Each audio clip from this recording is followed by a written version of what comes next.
Hello class 12, welcome back to my channel. आज मैं आप लोग अकाउंटेंसी के सेकेंड चैप्टर में accounting treatment of goodwill when there is change in profit sharing ratio of existing partner topic को पढ़ाऊंगी। और इसके पहले की वीडियो में मैंने आपको वैल्यूएशन ऑफ गुडविल का सारा मेथड पढ़ा दिया है। Without wasting any time video को स्टार्ट करते हैं। Let's get started. Accounting treatment of goodwill when there is change in profit sharing ratio of existing partner, मतलब कि पुराने पार्टनर के बीच में जब भी प्रॉफिट शेयरिंग रेशियो चेंज होता है तो उस दौरान हम लोग गुडविल का क्या अकाउंटिंग ट्रीटमेंट करेंगे इसमें पढ़ेंगे। ठीक है, क्या जर्नल एंट्री होगा, कैसे करना है, तो उसको हम लोग डिटेल में पढ़ेंगे। तो कुछ थ्योरी इसको पहले समझ लेते हैं। अकाउंटिंग स्टैंडर्ड 26, तो गुडविल को AS 26 में बताया गया है intangible asset. Goodwill should be recognised in the books only when considerations is money has been paid for it. तो यहाँ पे बताया चला गुडविल को हम तभी रिकॉग्नाइज करेंगे जब उसके लिए कोई पेमेंट किया जाता है। In this case change in profit sharing ratio among the partners or admission or retirement or death of a partner, goodwill is not recognized in the books of the firm because consideration is money is not paid for it. It should be adjusted through partners capital accounts or by rising or writing of goodwill. तो यहाँ पे बात को समझिए, जब goodwill का कोई money paid नहीं होता है तो उसको हम रिकॉग्नाइज नहीं करते हैं। गुडविल तभी रिकॉग्नाइज किया जाएगा जब उसके लिए हम लोग कोई मनी पेड करेंगे। और अगर मनी पेड नहीं किया जा रहा है तो हम लोग वहाँ पे क्या करेंगे, एक एडजस्टमेंट एंट्री करेंगे। ठीक है, तो यहाँ पे कौन कौन से केस में एडजस्टमेंट एंट्री करते हैं, जब पुराने पार्टनर्स के प्रॉफिट शेयरिंग रेशियो चेंज हो जाए, कोई एडमिशन ले, कोई रिटायर हो, किसी का डेथ हो, तो उस टाइम पे हम लोग क्या करते हैं, एडजस्टमेंट एंट्री पास करते हैं पार्टनर्स कैपिटल अकाउंट में। और फिर हम लोग एक और मेथड होता है raising and writing off goodwill, तो इसको भी हम लोग डिटेल में पढ़ेंगे। Gaining partner compensate the sacrificing partners. The compensation payable by the gaining partner for his gain to sacrificing partner is known as goodwill और premium for goodwill। यहाँ पे ध्यान दीजिएगा, जब भी प्रॉफिट शेयरिंग रेशियो चेंज होता है या कोई आता है या कोई जाता है तो उस टाइम पे हम लोग गेनिंग और सैक्रिफाइसिंग रेशियो निकालते हैं। तो यहाँ पे देखते हैं जो भी पार्टनर गेन करता है अपने प्रॉफिट शेयरिंग रेशियो में, वो क्या करता है, चीज़ों को कंपनसेट करता है, पैसा देता है। ठीक है, तो यहाँ पे वही लिखा है कि gaining partner compensate the sacrificing partner, तो गेनिंग पार्टनर यहाँ पे सैक्रिफाइसिंग पार्टनर को कंपनसेट करेगा। The compensation payable by the gaining partner, तो कंपनसेशन कौन देगा, गेनिंग पार्टनर देगा। क्यों देगा, for his gain to the sacrificing partner, तो वो सैक्रिफाइसिंग पार्टनर की वजह से गेन कर रहा है इसलिए वो सैक्रिफाइसिंग पार्टनर को यहाँ पे कंपनसेशन देगा। और उस कंपनसेशन को हम लोग गुडविल के नाम से जानते हैं या फिर प्रीमियम फॉर गुडविल के नाम से जानते हैं। ठीक है, अब इसके जर्नल एंट्री को हम लोग समझ लेते हैं। तो first journal entry for adjusting goodwill. In case of fluctuating capital, partners के दो कैपिटल होते हैं, एक फ्लक्चुएटिंग होता है और एक फिक्स्ड होता है। तो अगर फ्लक्चुएटिंग कैपिटल है तो यहाँ पे हम लोग क्या लिखेंगे, जो पार्टनर गेन करता है उसको हम लोग डेबिट करेंगे और जो पार्टनर सैक्रिफाइस करता है उसको क्रेडिट करेंगे। किस रेशियो में, गेनिंग सैक्रिफाइसिंग रेशियो में। क्लियर है। और हाँ, नरेशन तो बिल्कुल मत लिखना भूलिएगा, नरेशन लिखना मस्ट है। अगर पार्टनर के फिक्स्ड कैपिटल है तो उस टाइम पे गेनिंग पार्टनर्स करेंट अकाउंट लिखिएगा और सैक्रिफाइसिंग पार्टनर्स करेंट अकाउंट लिखिएगा, वही गेनिंग रेशियो और सैक्रिफाइसिंग रेशियो में। तो ये हो गया एडजस्टमेंट एंट्री। और एक तरीका होता है गुडविल का, जो कि हम लोग थर्ड चैप्टर में इस मेथड का यूज करेंगे, raising and writing off goodwill. पहले गुडविल को रेज करते फिर गुडविल को राइज करते। ठीक है, raising and writing off goodwill is another method for recording compensation to the sacrificing partner और पार्टनर्स बाय गेनिंग पार्टनर्स और पार्टनर्स। ठीक है, ये एक और अलग मेथड है जिसमें हम लोग क्या करते हैं, कंपनसेशन करते हैं कि किसको कितना मिला, किसको कौन गेन कर रहा है, कौन सैक्रिफाइस कर रहा है, तो उसका जो कंपनसेशन करेंगे हम इस मेथड से भी कर सकते हैं। Goodwill may be raised but should be written off in the same accounting year. और यहाँ पे क्या बताया जाए, जिस साल हम लोग गुडविल को रेज करेंगे उसी साल गुडविल को राइट ऑफ भी करेंगे। In case of change in the profit sharing ratio, following accounting entries are passed to adjust goodwill by the rising and the writing off। तो देखिए यहाँ पे हम लोग दो करेंगे, एक राइज करेंगे गुडविल को और एक बार हम लोग राइट ऑफ करेंगे। ठीक है, तो यहाँ पे हम लोग सबसे पहले लिखेंगे गुडविल, गुडविल अकाउंट डेबिट, जितना भी फर्म का गुडविल होगा उसको यहाँ पे लिखेंगे टू पार्टनर्स कैपिटल अकाउंट या करेंट अकाउंट। अगर फ्लक्चुएटिंग है तो कैपिटल, फिक्स्ड है तो करेंट अकाउंट। तो यहाँ पे जो भी गुडविल का पूरा वैल्यू होगा, देखिए फुल वैल्यू ऑफ गुडविल, जो भी गुडविल का वैल्यू होगा उसको हम लोग यहाँ पे लिखेंगे और पार्टनर में डिस्ट्रीब्यूट करेंगे उनकी ओल्ड रेशियो में। क्लियर है। फिर यहाँ पे लिखेंगे goodwill raised and credit to partners capital current account in old ratio. तो ये हमारे यहाँ पर राइज कर दिए। अब हम लोग इसको राइट ऑफ करेंगे, मतलब एक बार इसको बना रहे हैं, एक बार इसको खत्म कर रहे हैं, ठीक है। तो पार्टनर्स कैपिटल अकाउंट या करंट अकाउंट को हम डेबिट करेंगे, ठीक है। न्यू प्रॉफिट शेयरिंग रेशियो में NPSR का मतलब होता है, इसको आप लोग नोट कर लीजिएगा, न्यू प्रॉफिट शेयरिंग रेशियो में। और यहाँ पे टू गुडविल कर देंगे। राइट ऑफ करने का मतलब खत्म करना होता है, एक बार गुडविल को डेबिट किए थे, अब गुडविल को यहाँ पे क्रेडिट करके इसको राइट ऑफ कर देंगे। तो goodwill debited to partners capital और current account in new profit sharing ratio. जब हम रेज करेंगे तो पुराने रेशियो में करेंगे, और जब राइट ऑफ करेंगे तो न्यू रेशियो में करेंगे। इस मेथड से हम लोग गुडविल की अमाउंट का कंपनसेशन करते हैं। Accounting treatment of existing goodwill, अगर ऑलरेडी एक गुडविल दिख रहा है आपके बैलेंस शीट में, ये तो हम लोगों ने वैल्यू निकाला था, गुडविल मेथड से वैल्यू को निकाला था, और अगर वैल्यू निकालने के पहले आपको बैलेंस शीट में कोई गुडविल दिखता है तो उसको क्या करेंगे, उसको हम लोग राइट ऑफ करते हैं, उसके बाद फिर नए गुडविल का काम करते हैं। Goodwill existing in the balance sheet is the purchase goodwill and following as AS26 intangible asset, it is recognized in the books of the firm। तो देखिए, पहले से अगर बैलेंस शीट में कोई गुडविल दिख रहा है तो इसका मतलब क्या है कि उसका पेमेंट किया गया है, और इसको हम लोग ये याद रखिएगा, AS26 में इंटेंजिबल एसेट के नाम से हम लोग गुडविल को जानते हैं। Goodwill existing in the books of account is written off by debiting it to the partner's capital account, current account in their old profit sharing ratio by the crediting goodwill account। तो खत्म करने के लिए हम लोग क्या करेंगे, goodwill asset होता है और एसेट को खत्म करने के लिए हम उसको क्या करेंगे, ऑपोजिट एंट्री करेंगे। तो गुडविल को क्रेडिट करेंगे और पार्टनर्स कैपिटल अकाउंट को हम लोग डेबिट करेंगे। इस तरीके से जो एग्जिस्टिंग गुडविल है बैलेंस शीट में, उसको यहाँ से हम लोग खत्म करते हैं, ठीक है।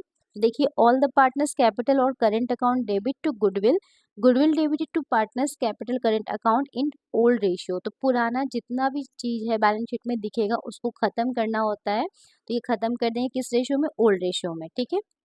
Existing goodwill is right of eight the time of reconstitution of the firm. तो अगर जब भी रिकंस्टिट्यूशन हो रहा है 5 केस में, तो उस टाइम पे हमको गुडविल को राइट ऑफ करना पहले जरूरी होता है, ठीक है। जो भी पुराना गुडविल दिखता है उसको खत्म करना होता है। आइए इस पे एक क्वेश्चन करते हैं। आपके स्क्रीन पे एक क्वेश्चन दिख रहा है, इसको समझ लीजिए। ABC are partner sharing profits and losses in the ratio of 5:1। 3 partner है जिनका रेशियो 5:1 है। It was debited that the effect from the 1 April 2024 the profit sharing ratio will be 965। अब यहाँ पे बताया जा रहा है कि पहले इनका ओल्ड रेशियो 5:1 था, अब इनका रेशियो 965 होगा 1 तारीख से। Goodwill is to be valued at 2 years purchase of average of 3 years profit। तो गुडविल का जो वैल्यूएशन होगा वो 3 साल के प्रॉफिट के एवरेज पे 2 साल का परचेज ईयर होगा। क्लियर है। The profit for the 21-22, 22-23 and 23-24 were 48,000, 42,000, 60,000 respectively। Pass the necessary journal entry for the treatment of goodwill। जहाँ पे आपको ट्रीटमेंट ऑफ गुडविल लिखा रहेगा वहाँ पे आपको जर्नल एंट्री पास करना, इस बात को ध्यान दीजिएगा। पहले हम लोग गुडविल का वैल्यूएशन करेंगे, फिर देखेंगे कौन गेन कर रहा है, कौन सैक्रिफाइस कर रहा है, देन उसके बाद एक जर्नल एंट्री पास करके इसको कंप्लीट कर देंगे। तो ये आपके बोर्ड्स के एग्जाम में 2 नंबर के लिए क्वेश्चन आ सकता है। सबसे पहले कुछ इन्फॉर्मेशन को यहाँ पे हम लोग लिख लेते हैं। ABC 3 पार्टनर थे जिनका ओल्ड रेशियो था 5:1, ये ओल्ड रेशियो है, और न्यू है 965, ये न्यू हो गया। क्वेश्चन में दिया हुआ था प्रॉफिट 21-22, 22-23 और 23-24, 3 साल का प्रॉफिट दिया हुआ था। फर्स्ट ईयर में 48,000, सेकेंड ईयर 42,000 और थर्ड ईयर में 60,000, ठीक है, ये प्रॉफिट था। और परचेज ईयर यहाँ पे दिया हुआ है 2 ईयर्स। बस अब हमको क्वेश्चन को सॉल्व करना है। तो सबसे पहले हम लोग यहाँ पे एवरेज प्रॉफिट मेथड से गुडविल को वैल्यूएट कर लेते हैं। तो 3 इयर्स का यहाँ पे हम लोग लिखेंगे average profit is equals to 48,000 plus 42,000 plus 60,000 divided by 3। जब इसको हम लोग जोड़ के सॉल्व करेंगे तो अपने पास आ जाएगा 50,000, ठीक। अब इस 50,000 को गुडविल में कन्वर्ट करना है, तो हम यहाँ पे क्या कर देंगे, 2 से मल्टीप्लाई कर देंगे, जो कि हमारा गुडविल आ जाएगा। तो यहाँ पे हो जाएगा 1 लाख, 1 लाख यहाँ पे गुडविल का वैल्यू आ जाएगा। अब हम लोग निकालेंगे ओल्ड रेशियो न्यू रेशियो से गेनिंग और सैक्रिफाइसिंग रेशियो। तो यहाँ पे ए का निकालेंगे, अगर हम सैक्रिफाइसिंग रेशियो निकाल रहे हैं तो सैक्रिफाइसिंग का होता है ओल्ड माइनस न्यू, ठीक है। पहले कितना था अब कितना है वो सैक्रिफाइसिंग होता है। तो ए का अगर निकालेंगे तो ए का पहले था 5, हम लोग 5 लिखेंगे और डिनोमिनेटर में सबको जोड़ के लिख देंगे तो 10 हो जाएगा, डिनोमिनेटर 10 हो जाएगा। देखिए ए का न्यू रेशियो है 9, ठीक है, और डिनोमिनेटर में 20 हो जाएगा, तो हम यहाँ पे लिख देंगे 9/20। 9/20 इसका जब एलसीएम लेंगे तो आ जाएगा 20, बड़े वाले को हम लोग एलसीएम लेते और यहाँ पे आ जाएगा ये 10/9। तो यहाँ पे हम देखेंगे कि पहले इसका 10 था अब इसका 9 है, विच मीन्स कि 1/20 ये सैक्रिफाइस कर रहा है, ठीक है, ये सैक्रिफाइस कर रहा है ए। फिर नेक्स्ट निकालेंगे बी का, तो बी का कितना था 4 था, तो यहाँ पे लिखेंगे 4/10 और न्यू कितना था 6 है, तो 6/20। इसका एलसीएम ले लेंगे तो 20 आ जाएगा और सॉल्व करेंगे तो यहाँ पे 8/6। तो यहाँ पे देखिए ये भी सैक्रिफाइस कर रहा है, कितना 2 सैक्रिफाइस कर रहा है, तो ये भी सैक्रिफाइस कर रहा है, बी भी सैक्रिफाइस कर रहा है। फिर सी, इसका मतलब सी गेन करेगा। यहाँ पे सी का ओल्ड रेशियो कितना था 1 था और न्यू रेशियो कितना है 5 है, तो यहाँ पे हम लिख देते हैं 1/10 माइनस 5/20। तो यहाँ पे आ जाएगा एलसीएम 20, 2/5 इज इक्वल्स टू, यहाँ पे देखिए पहले इसको 2 मिलता था अब इसको 5 मिल रहा है, विच मीन्स कि 3 का ये गेन कर रहा है, तो ये गेन कर रहा है। यहाँ पे हम लोग अब अकाउंटिंग ट्रीटमेंट करेंगे, तो यहाँ पे गेनिंग पार्टनर को डेबिट करेंगे और सैक्रिफाइसिंग पार्टनर को क्रेडिट करेंगे, ठीक है। तो जर्नल एंट्री यहाँ पे हो जाएगा सीज कैपिटल अकाउंट डेबिट और A's capital account to B's capital account. अब यहाँ पे हम लोग 1 लाख को, गुडविल कितना आया था, गुडविल आया था 1 लाख, 1 लाख का इंटू 3/20 इसको मिलेगा, तो यहाँ पे हो जाएगा को मिलेगा 15,000 और ये ए देगा 1 लाख का 1/20 जो कि 5,000 आ जाएगा और बी देगा 1 लाख का 2/20 जो कि 10,000 आ जाएगा। 10 और 5 मिला के ये गेन करेगा 15,000 का। और नरेशन लिख दीजिएगा adjustment for goodwill due to change in profit sharing ratio. तो आप बहुत अच्छे से लिखिएगा, फुल फॉर्म में लिखिएगा, ये समझाने के लिए आपको मैंने शॉर्टकट में किया, ठीक है। तो ये था अकाउंटिंग ट्रीटमेंट फॉर गुडविल था। तो पहले यहाँ पे हम लोगों ने क्या किया, यहाँ पे ए बी सी 3 पार्टनर थे, ओल्ड रेशियो था, न्यू रेशियो था, 3 साल का प्रॉफिट दिया था, परचेज ईयर था, तो हम लोग सबसे पहले गुडविल यहाँ पे निकाले, गुडविल 1 लाख का आ गया। देन हम लोग गेनिंग सैक्रिफाइसिंग रेशियो निकाले और लास्ट में हम लोग एक जर्नल एंट्री पास कर दिए। तो ये था टॉपिक। अब हम लोग नेक्स्ट टॉपिक की तरफ मूव करते हैं। नेक्स्ट टॉपिक है accounting of reserves, accumulated profits and losses. तो जब भी रिकंस्टिट्यूशन होता है तो फर्म के पास कुछ रिजर्व्स होते हैं, कुछ एक्यूमुलेटेड प्रॉफिट होते हैं और कुछ एक्यूमुलेटेड लॉस होते हैं, तो इनका भी डिस्ट्रीब्यूशन हो जाता है, इसको भी हम लोग राइट ऑफ कर देते हैं, ठीक है। At the time of change in profit sharing ratio, reserves, accumulated profit and losses exist in the books of the firm, they are, books of the firm मतलब बैलेंस शीट, ठीक है, they are transferred to the partners capital और current account in their old profit sharing ratio, ठीक है। तो यहाँ पे हम लोग जर्नल एंट्री देखेंगे कि अगर फर्म के पास रिजर्व और प्रॉफिट रहा तो उस टाइम पर क्या करेंगे, रिजर्व को राइट ऑफ करेंगे, तो रिजर्व को यहाँ पे डेबिट करेंगे, प्रॉफिट एंड लॉस जो क्रेडिट बैलेंस दिया रहेगा उसको डेबिट करेंगे, और अगर वर्कमैन कंपनसेशन रिजर्व दिया है तो उसको भी डेबिट करेंगे, इन्वेस्टमेंट फ्लक्चुएटिंग रिजर्व रहेगा इसको भी डेबिट करेंगे। इन दोनों के बारे में हम लोग डिटेल में अभी आगे पढ़ेंगे। तो ये सारे रिजर्व्स और प्रॉफिट जो है डेबिट होने के बाद पार्टनर्स में ये क्रेडिट हो जाएगा, पार्टनर्स में ये डिस्ट्रीब्यूट हो जाएगा। तो ये पहला जर्नल एंट्री था कि अगर रिजर्व्स या कोई एक्यूमुलेटेड प्रॉफिट होगा तो उनको डेबिट करेंगे, पार्टनर्स को क्रेडिट करेंगे, ठीक है। और अगर कोई लॉस रहा तो for transfer of accumulated loss और deferred revenue expenditure, deferred revenue expenditure मतलब एडवर्टाइजमेंट खर्चा हो गया, जो ह्यूज एक्सपेंस जो वन टाइम में फर्म पेमेंट करता है और हर साल धीरे धीरे वो पीएल अकाउंट में राइट ऑफ करते जाता है। तो यहाँ पे हम लिखेंगे सारे पार्टनर्स को डेबिट करेंगे, लॉस है, लॉस बियर करना है तो पार्टनर्स खुद को डेबिट करेगा। और यहाँ पे लिखेंगे to profit and loss account debit balance, ये आपको बैलेंस शीट में गिवन होगा, एसेट साइड में लिखा रहेगा। और डेफर्ड रेवेन्यू एक्सपेंडिचर भी दिया रहेगा, चाहे वो एडवर्टाइजमेंट एक्सपेंस अकाउंट के नाम से दिया रहा है, चाहे एडवर्टाइजमेंट सस्पेंस के नाम से भी दिया रहा है, तो आपको यहाँ पे उसको राइट ऑफ कर देना है, ठीक है। अब हम लोग डिस्कस करेंगे कुछ स्पेशल टाइप के reserves. Accounting of general reserve and special reserves. General reserve is a free reserve that is used in the manner as debited by the partners If the questions does not specify of the journal reserve, it is distribute among the partners in their old profit sharing ratio. तो देखिए, अगर journal reserve यहाँ पे क्या है, एक free reserve होता है जिसका पार्टनर यूज कर लेते हैं, जो भी जब उनको जरूरत पड़ता है उसका यूज कर लेते हैं। अगर क्वेश्चन में नहीं दिया है कि जर्नल रिजर्व के साथ क्या ट्रीटमेंट किया जाए, तो वो पार्टनर्स में डिस्ट्रीब्यूट हो जाएगा, कैसे, ओल्ड रेशियो में उनके अकाउंट में क्रेडिट हो जाएगा, ठीक है। और यहाँ पे स्पेशल रिजर्व में हम लोग इस चैप्टर में दो ही पढ़ेंगे, और ये दो टॉपिक आपको थर्ड और फोर्थ चैप्टर में भी आपको मिलेगा, वर्कमैन कंपनसेशन रिजर्व और इन्वेस्टमेंट फ्लक्चुएटिंग रिजर्व। तो वर्कमैन कंपनसेशन रिजर्व क्या होता है, इसको पहले हम लोग जान लेते हैं।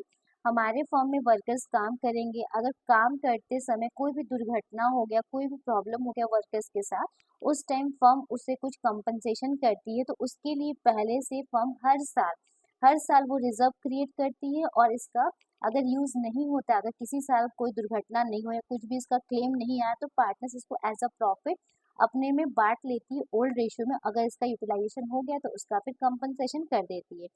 और यहाँ पे इन्वेस्टमेंट फ्लक्चुएशन रिजर्व, ये क्या होता है, जब भी हम इन्वेस्टमेंट करते हैं तो वो कांस्टेंट नहीं होता है, वो फ्लक्चुएट करता है, कभी हाई पे जाता है, कभी डाउन पे जाता है। तो हाई पे जाना तो वेरी गुड, अच्छी बात है, लेकिन जब वो डाउनफॉल करेगा तो उसमें हमें लॉस हो सकता है।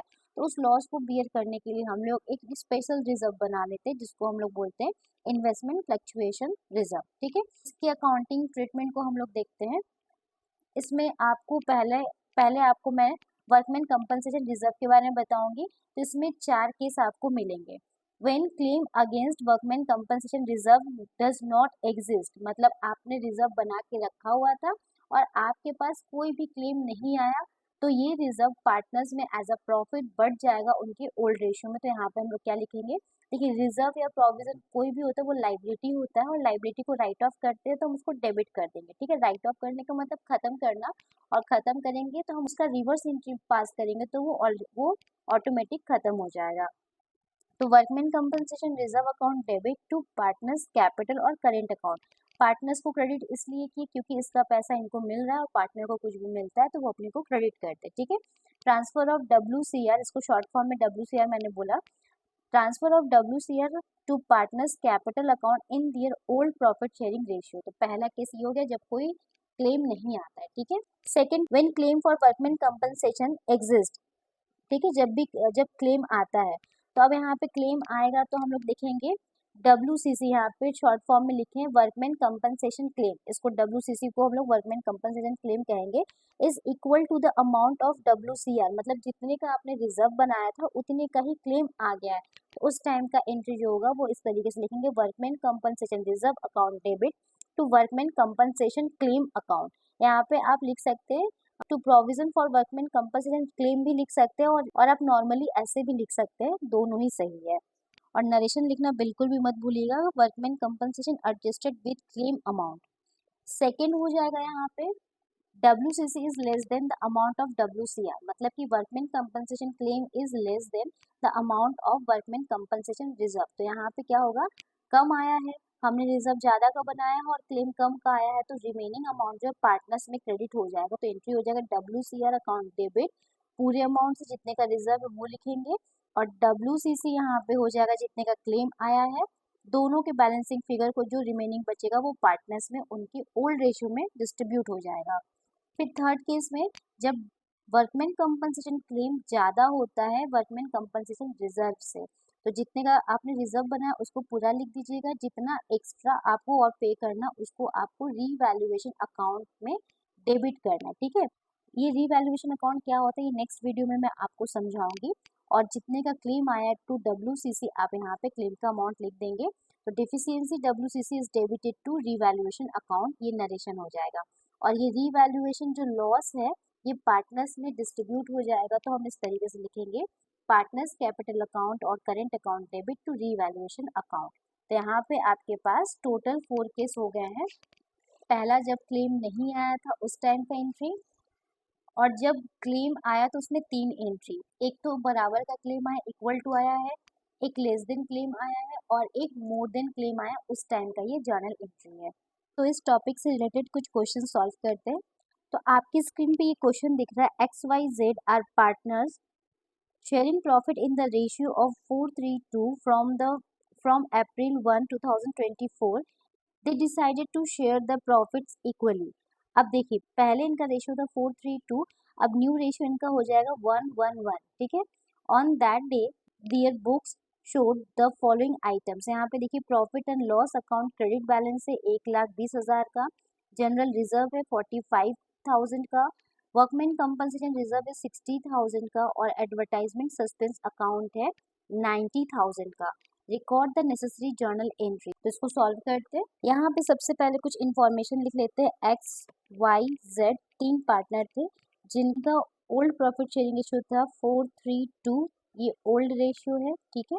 और न्यू रेशियो इनका 1:1:1, ठीक है, ये न्यू रेशियो है।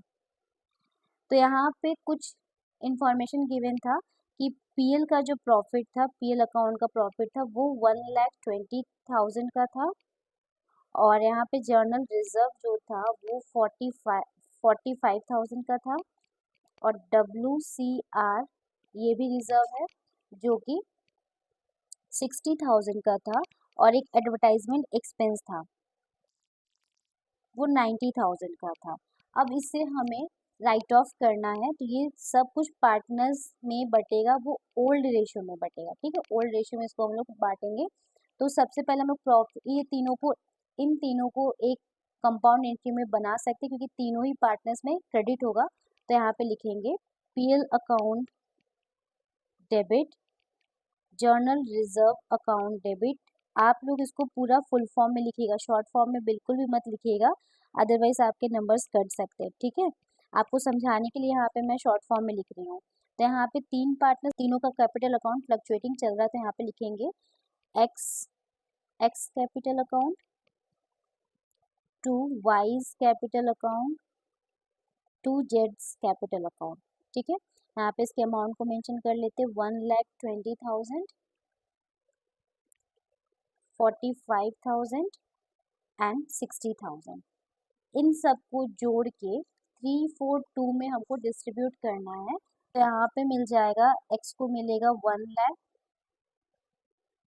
इसको मिलेगा 75,000 और इसको मिलेगा 50,000, ठीक है। ये कैसे आया, इन तीनों को जोड़ लेंगे, जोड़ने के बाद 4:3:2 में तीनों में डिस्ट्रीब्यूट कर देंगे तो ये अमाउंट आ जाएगा। और यहाँ पे हम लोग लिख देंगे, नरेशन तो लिखना बहुत मस्ट है, आप बिल्कुल भी इसको इग्नोर मत करिएगा, ठीक है। तो नरेशन आप यहाँ पे लिखिए, transfer of undistributed profit and general reserves on change in profit sharing ratio, ठीक है। PSR मतलब प्रॉफिट शेयरिंग रेशियो। अब यहाँ पे एडवर्टाइजमेंट है, ये लॉस है, तो ये लॉस पार्टनर्स में डेबिट हो जाएगा, ठीक है। तो हम यहाँ पे लिखेंगे पार्टनर्स कैपिटल अकाउंट डेबिट, तीनों को लिखेंगे, ये सेकेंड एंट्री हो जाएगा। X capital account debit, wise capital account debit और जेड्स कैपिटल अकाउंट डेबिट, ठीक है। तो 2 यहाँ पे लिख देंगे। एडवर्टाइजमेंट एक्सपेंस, एडवर्टाइजमेंट एक्सपेंस कितने का था, 90,000 का था और इस 90,000 को 4:3:2 में हम यहाँ पे बांट देंगे तो इसके पास आ जाएगा 40,000, 30,000 एंड 20,000। और यहाँ पे भी नरेशन लिख दीजिएगा, transfer of advertisement expense on change in profit sharing ratio, तो ये पूरा आप लिख दीजिएगा। तो इस तरीके से क्वेश्चन सॉल्व हुआ, एक्यूमुलेटेड रिजर्व एंड प्रॉफिट का ट्रीटमेंट किए। अब एक लास्ट क्वेश्चन आप लोगों को सॉल्व करवाएंगे वर्कमैन कंपनसेशन रिजर्व का। तो देखिए WCR का क्वेश्चन यहाँ पे है, PQR 3 पार्टनर है जिनका प्रॉफिट शेयरिंग रेशियो 3:1 है और इन्होंने डिसाइड किया है कि फ्यूचर में इनका जो प्रॉफिट शेयरिंग रेशियो होगा वो 4:3:2 होगा और इसके लिए इनके बैलेंस शीट में ये रिजर्व दिख रहा है जिसको वर्कमैन कंपनसेशन रिजर्व कहते हैं। और यहाँ पे अभी मैंने जो आपको 4 केस सिखाया वो 4 केस का यहाँ पे दिया हुआ है। तो पहले केस में if there is no other information, मतलब क्लेम का कोई इन्फॉर्मेशन नहीं है, तो उस टाइम पे हम लोग क्या करेंगे, 60,000 को पार्टनर्स में बांट देंगे। तो लिखेंगे WCR account debit to partners capital account उनके ओल्ड रेशियो में, ठीक है। तो इसको मैं आपको बुक में ही बता देती हूँ। देखिए यहाँ पे क्या है कि workman compensation reserve account debit to P's capital account, to Q's capital account, to R's capital account. तो 60,000 को हम लोगों ने बांट दिया 30,000, 20,000, 10,000 और यहाँ पे नरेशन मेंशन कर देंगे। Transfer of WCR to partners capital account in their old profit sharing ratio, ठीक है। सेकेंड केस में बताया जाएगा if a claim on account workmen's compensation is estimated at 24,000। अब 24,000 का क्लेम यहाँ पे आया है। देखिए बना कितना था 60,000 का और 24,000 का क्लेम आया है, तो जो रिमेनिंग पैसा इसका बचेगा इस रिजर्व का वो पार्टनर्स में डिस्ट्रीब्यूट हो जाएगा। तो सेकंड वाले का यहाँ पे एंट्री देखिएगा, वर्कमैन कंपनसेशन रिजर्व को डेबिट करेंगे 60,000 से। Provision for workman compensation claim, तो देखिए इसको हम लोग WCC बोले थे, तो यहाँ पे प्रोविजन भी लिख सकते हैं या सिर्फ आप वर्कमैन कंपनसेशन क्लेम भी लिख सकते हैं, दोनों ही आपका सही रहेगा। तो ये 24,000 का आया था और बाकी रिमेनिंग जो था उनको ओल्ड रेशियो में बांट दिए, P के अकाउंट में, Q के अकाउंट में और R के अकाउंट में 18,000, 12,000 एंड 6,000। फिर थर्ड केस में if a claim on account of workman compensation is estimated eight 60,000, मतलब जितने का रिजर्व बनाया गया था उतने का ही क्लेम आ गया, तो हम लोग लिख देंगे WCR account debit to WCC account, ठीक है। यहाँ पे थर्ड वाले केस में लिख देंगे workman compensation reserve account debit to provision for workman compensation claim 60,000 का, ठीक है।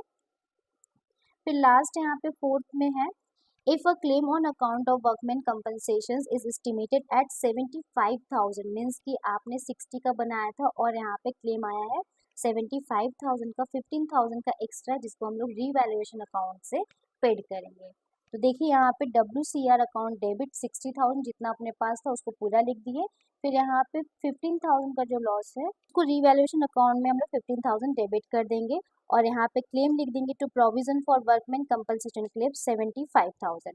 अब इस लॉस को हमको पार्टनर्स के अकाउंट में डेबिट करना है, ठीक है। तो यहाँ पे सेकंड एंट्री इसी में हो जाएगा, P's capital account debit, Q's capital account debit, R's capital account debit to revaluation account. 15,000 को उनके ओल्ड रेशियो में यहाँ पे बांट देंगे। तो इस तरीके से आपका क्वेश्चन ये कंप्लीट हुआ। आई होप स्टूडेंट आज का टॉपिक आपको समझ में आया। इस पे मैं आपको ये सारे क्वेश्चंस दे रही हूँ, इसको आप होमवर्क में बनाइएगा। इसके आंसर को आप कमेंट सेक्शन में कमेंट करके बताइएगा। तब तक स्वस्थ रहिए, मस्त रहिए, मिलते हैं नेक्स्ट वीडियो में नए टॉपिक के साथ। Till then take care, bye bye.